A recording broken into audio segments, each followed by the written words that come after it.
सत्यकेला पक्षर आपणक स्वागत। बालेश्वर पौरपालिका पालिला ओडिया पक्ष दिवसर द्वितीय दिन एप्रिल 2 और 3 तारिख दिन ओडिया पक्ष को पारंपरिक पोशाक परिधान दिवस आम पोशाक आम परिचय दिवस भावे पालन कराजिबाकू ओडिशा सरकार निर्देश देइछन्ती।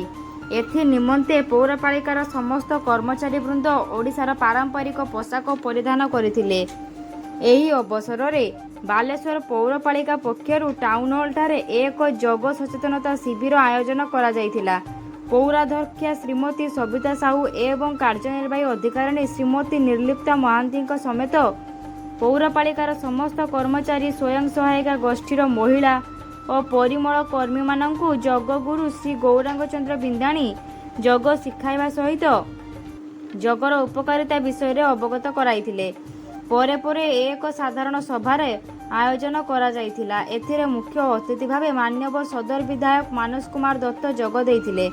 तांको सहित पौराध्यक्षा श्रीमती सविता साहू एवं कार्यनिर्वाही अधिकारिणी श्रीमती निर्लिप्ता महांती समेत अन्य अतिथि माने मंचासीन थिले। उक्त सभारे स्वच्छ भारत अधीन कार्यरत समस्त स्वच्छ साथी स्वच्छ सुपरवाइजर और स्वच्छ कर्मी मानंकु साड़ी बंटन करा सहित प्रधानमंत्री आवासर हिताधिकारी मानंकु कार्यादेश प्रदान करा जायथिला।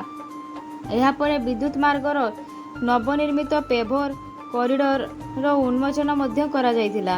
एही प्रकल्पटी जातीय स्वच्छ वायु कार्यक्रम अधीन 17 लाख टंका व्यय निर्माण करा जायछि। धन्यवाद।